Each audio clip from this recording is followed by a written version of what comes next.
Morning dear students. आज हम वर्णों का उच्चारण स्थान इसके बारे में बात करेंगे। इससे पहले हमने बात की थी भाषा और वर्ण विचार, और अगली कड़ी है हमारी वर्णों का उच्चारण स्थान। यानी वर्णों का उच्चारण स्थान किससे कहते हैं? जहाँ से हम अक्षर या वर्णों का उच्चारण करते हैं। यानी जब फेफड़ों से निकली हुई वायु कंठ, तालु, मूर्धा आदि अंगों को स्पर्श करते हुए बाहर निकलती है, तो ये सारे के सारे कंठ, तालु, मूर्धा, दांत, ओष्ठ वगैरह सारे के सारे वर्णों के उच्चारण स्थान कहलाते हैं। तो चलिए बात करते हैं। इसके लिए एक हम टेबल के माध्यम से इसको समझने का प्रयास करेंगे कि किन किन वर्णों का उच्चारण कहाँ कहाँ से होता है। तो सबसे पहले आप अपने कॉपी के अंदर नोट कर दीजिए यहाँ पे क्रम संख्या, और इधर सूत्र। याद रखने के लिए मैं इधर साथ में सूत्र लिख रहा हूं। जैसे 1 नंबर सूत्र के बाद में जैसे लिखा, यहां पर लिखना है स्वर। यानी इस सूत्र के माध्यम से कौन कौन से स्वर, ठीक है, बोले जाएंगे और कौन कौन से व्यंजन बोले जाएंगे। व्यंजन वर्ण आपको बताया था। स्वर को संस्कृत में क्या कहते हैं? अच, और व्यंजन को क्या कहते हैं? हल्व। ठीक है। इसके बाद में यहां पर आ जाएगा स्थान। यानी स्थान कौन सा? उच्चारण स्थान। ठीक है। तो अब बात करते हैं इसके अंदर वर्णों के उच्चारण स्थान के अंदर पहली बात, पहला फॉर्मूला क्या है? पहला फॉर्मूला यह है सूत्र के अंदर, जिसका नाम है अकुह। अकुह विसर्गजन्य नाम।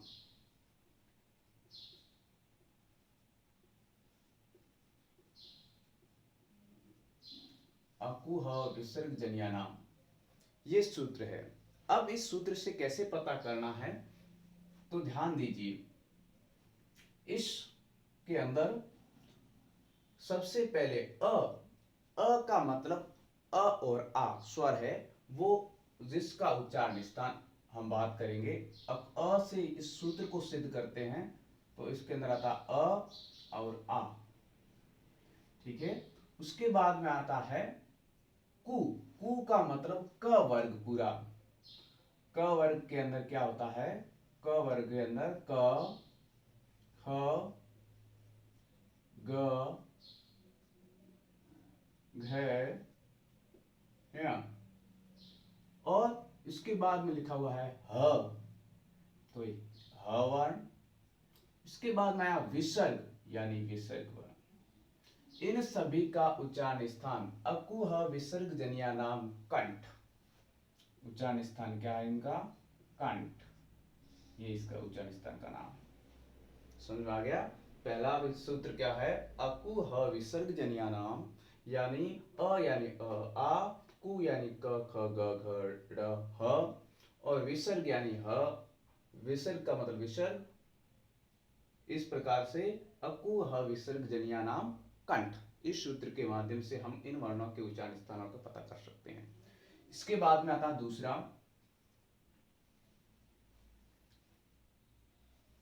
ई चू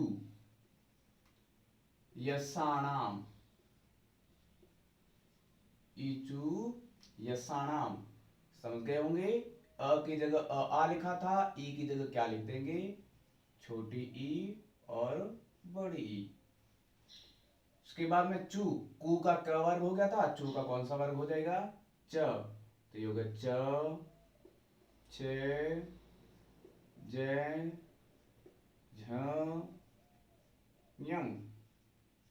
फिर य, तो य वर्ण, और फिर है स, तो ये स वर्ण। इन वर्णों का उच्चारण स्थान है तालु। कौन सा स्थान है?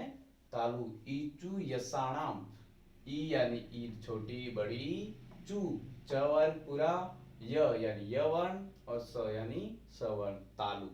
तो ये इन ईचु यसाणाम तालु, इन वर्णों का उच्चारण हो गया तालु से उच्चारित होने वाले। इसके बाद में आता है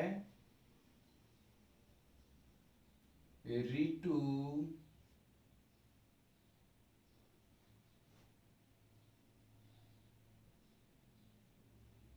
रसाणाम,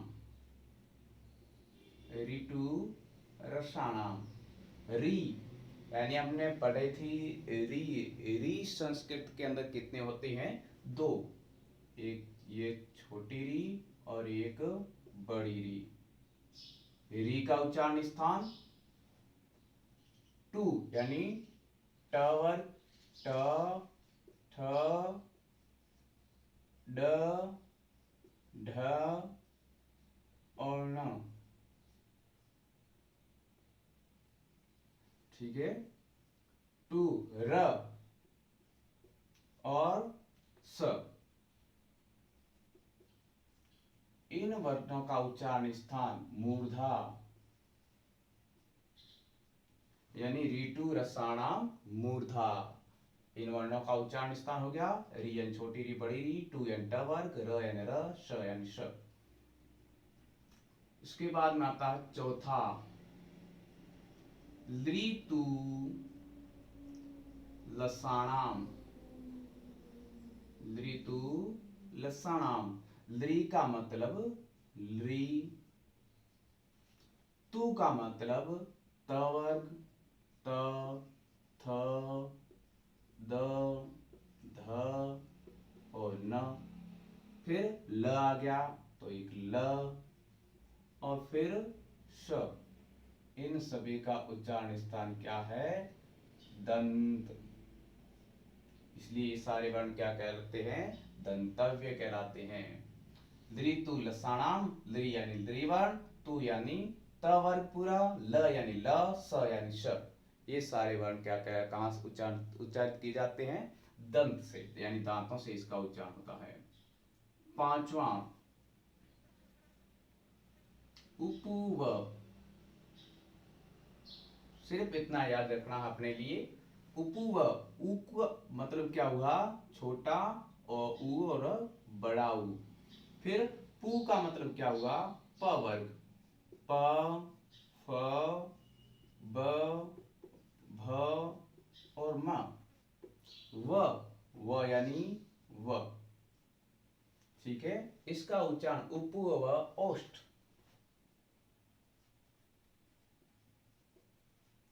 इन वर्णों का उच्चारण स्थान कहां से होता है? होठों से, प फ ब भ म, इस तरीके से उ उ, ये इसका वर्णों का उच्चारण स्थान हो गया।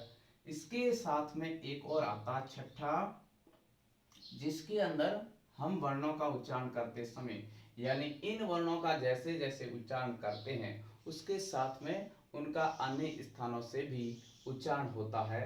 जैसे अनुस्वार वर्ण है अंग, और इसके अलावा प्रत्येक वर्ग का अंतिम वर्ण है, यानी प्रत्येक वर्ग का अंतिम वर्ण क्या हो गया?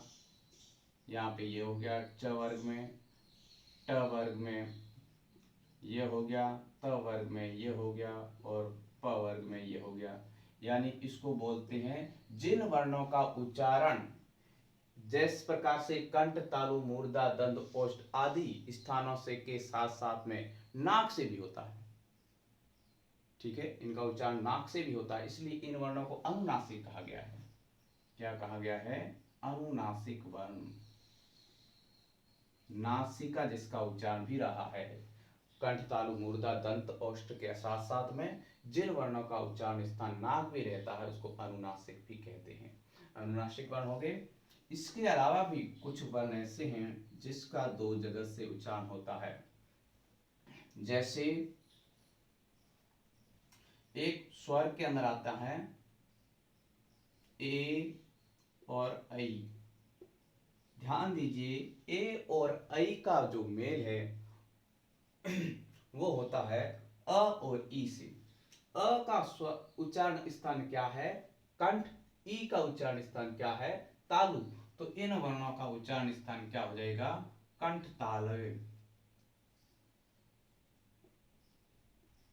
तालव्य या कंठ तालु वर्ण कहा जाता है। ए आई। उसके बाद में आठवां स्थान आता है जिसके अंदर वर्ण आते हैं स्वर के अंदर ओ और औ। ओ और औ, ओ और औ वर्णों का जो मेल है वो अ और उ से होता है। यानी अ उच्चारण स्थान क्या क्या है? कंठ। और उ उच्चारण वर्णों का उच्चारण स्थान क्या है? ओष्ठ। तो इसको क्या कहा जाएगा? कंठोष्ठ।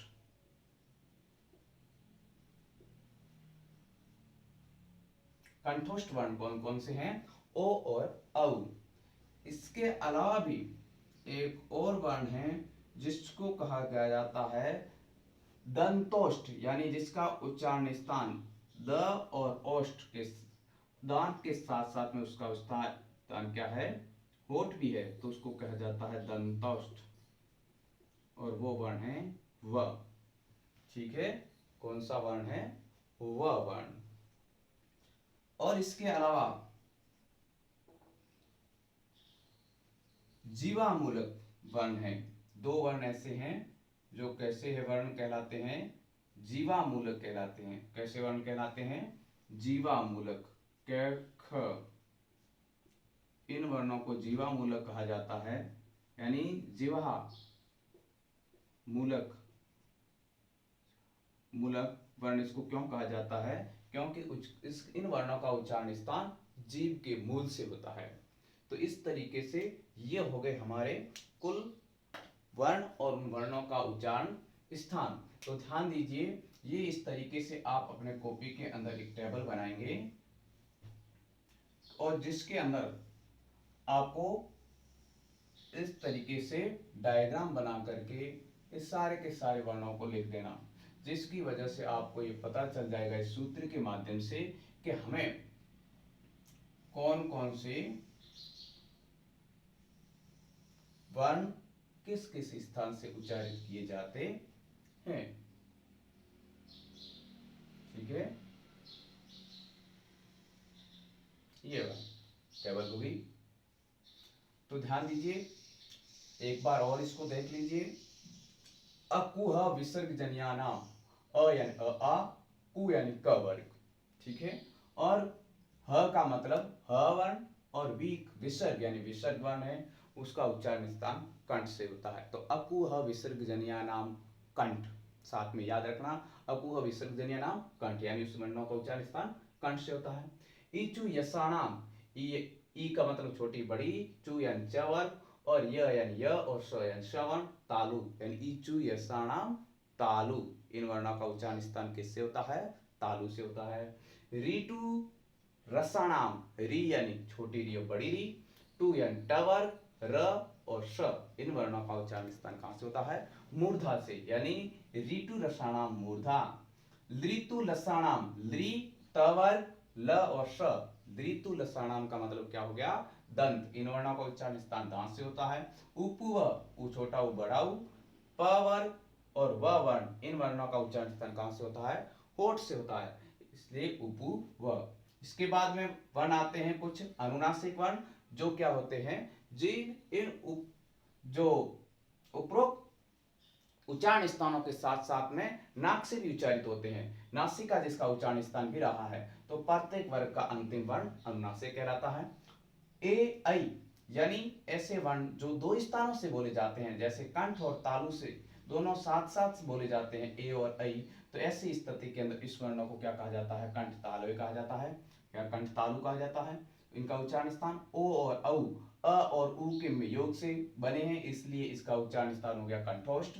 वह वर्ण है जो भी दो जगह से बोला जाता है, दांतों से और ओठ से, इसलिए दंतोष्ठ कहा जाता है। और कुछ वर्ण ऐसे हैं जीवा मूलक, यानी जीवा के मूल से बोले जाते हैं, क और ख। इस तरीके से ये सारे के सारे वर्ण और उनका उच्चारण स्थान हो गया। ठीक है, ओके।